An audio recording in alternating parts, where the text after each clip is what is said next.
Dans cette vidéo, j'aimerais vous parler de la gestion des check-in, check-out dans vos investissements immobiliers. Comment on fait pour pouvoir gérer les entrées et les sorties, donc les check-in et check-out, dans des locations courte durée, du coup la location saisonnière. Je vous ai énoncé en fait trois cas, trois solutions en fait pour gérer vos entrées-sorties dans vos locations saisonnières.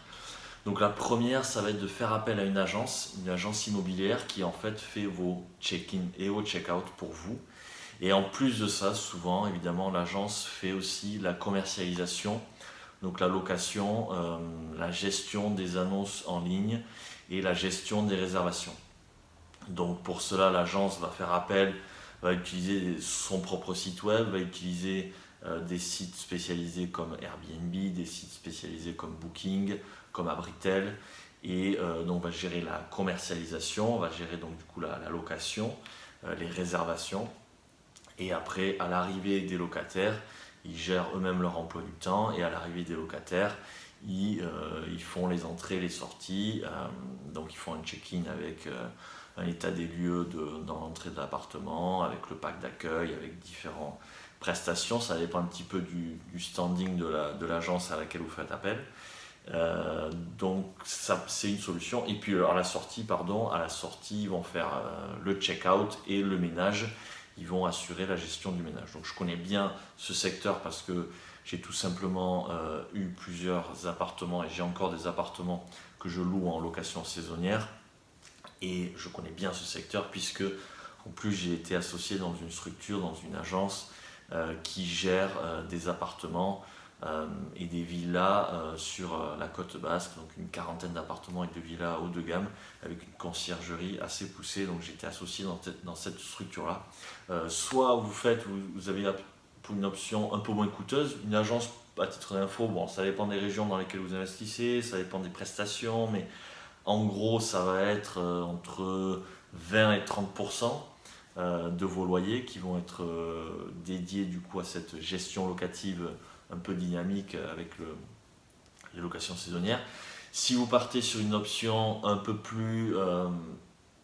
moins développée, avec vous gérez vous-même la commercialisation, vous pouvez gérer de n'importe où dans le monde, vous pouvez gérer sur Airbnb, sur Booking, voilà, c'est vraiment pratique. Et là, après, vous avez fait appel par contre à un prestataire qui va faire le ménage et les entrées et les sorties.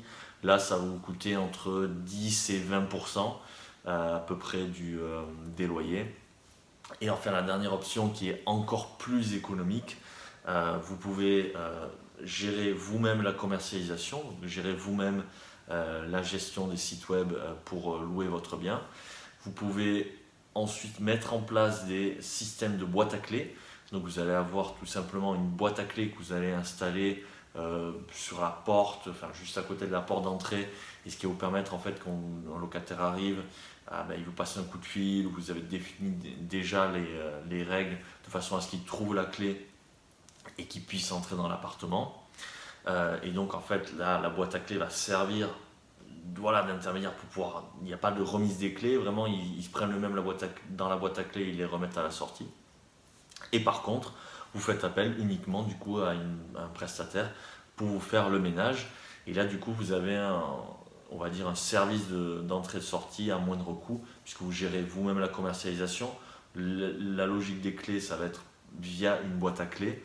Et puis le ménage, là vous faites appel à un prestataire, ou alors évidemment vous pouvez faire la totalité vous-même, mais là ça va vous prendre pas mal de temps. Donc si vous voulez en savoir davantage, vraiment plus sur la location saisonnière, j'ai fait une formation gratuite qui couvre l'ensemble de l'investissement immobilier, y compris les locations. Je vous remercie de m'avoir écouté, je vous souhaite une très très bonne journée et je vous dis à très vite. Ciao.